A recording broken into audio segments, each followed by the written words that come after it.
Morning. Subcommittee on the Constitution and Civil Justice will come to order. And without objection, the chair is authorized to declare recesses of the committee at any time.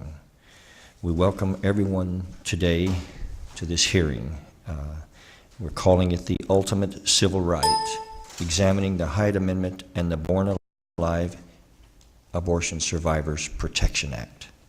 And I would now recognize myself for an opening statement.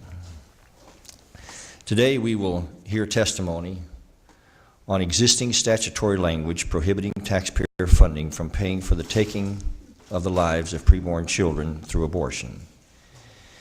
There is concern that the Obama administration or a potential Clinton administration may intend to reinterpret the plain and long-standing meaning of the Hyde Amendment. We will also examine today the Born Alive Abortion Survivors Protection Act, which would protect human babies who are born alive. On this day in the year 2016, in the land of the free and the home of the brave, there are no criminal penalties in federal law for either negligently or deliberately killing born alive human babies who are living and breathing on the table after surviving an abortion. More than 7 months ago, the U.S. House of Representatives passed the Born Alive Abortion Survivors Protection Act with bipartisan support to protect these little children who are born alive. More than 90% of the American people support this kind of legislation. Yet we've been able to even get a vote or even a debate in the United States Senate to protect innocent, born alive babies from being deliberately subjected to cruel and torturous death. The people who came upon Kermit Gosnell's clinic in Philadelphia and discovered a horrifying scene and several dead babies, many of whom had been born alive before being murdered, were told by their supervisor that the investigation of abortion was not their business. This insidious sense had taken hold that if we're dealing with abortion in any of its aspects, we were dealing with a, quote, constitutional right, which overrode or trumped any local law that might protect the victims. Ashley Baldwin, one of Dr. Gosnell's clinic employees, said she saw babies breathing, and she described one as 2 feet long that no longer had eyes or a mouth, but in her words was making like this screeching noise, and it sounded like a little alien. The abortion industry has labored for all of these decades to convince the world that unborn children and born children should be completely separated in our minds, that while born children are persons worthy of protection, unborn children are not persons and are not worthy of protection.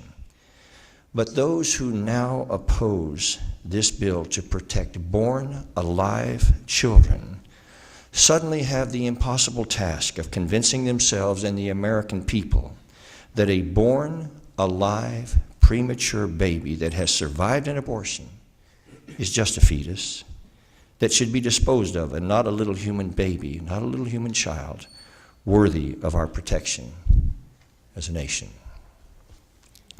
To any compassionate human being who has not invincibly hardened his or her heart or soul, an honest consideration of this absurd inconsistency is profoundly enlightening.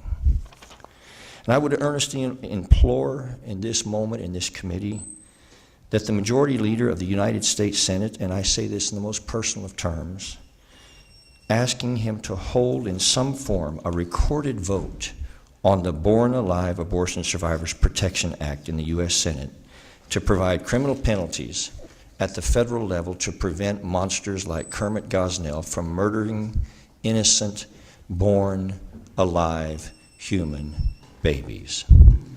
Now, President Obama vetoed similar legislation, President Obama voted against similar legislation 4 times before becoming president, and astonishingly now has promised in writing to veto this bill if it comes to his desk. And I'm told Mrs. Clinton holds the same position, but intends at all costs to avoid revealing that during the presidential campaign. Ladies and gentlemen, this is not abortion. This is born alive. Born alive. The American people deserve to know where candidates for president stand on something so foundationally intrinsic to the republic founded on these core principles that all of us are created equal and are children of God. The American people still deeply hold themselves to be protected of born children. And if those seeking the highest office in the land are in opposition to a bill that would protect born alive children, then the American people have a right to know this before the most important election in this century and in the last century, on which the core right to live contained in the Constitution of the United States itself hangs in the balance. Turning our backs on helpless, born-alive children is not who we are as a people, and it is not who the United States of America has become as a nation. Yet it is one of the most crucial questions now upon us in this divisive moment in history, in this decisive moment of history as well. And the implication for this country's soul and future are profound beyond words. And so I thank the witnesses for being here. And I ask this morning that all of us just open our hearts to the truth.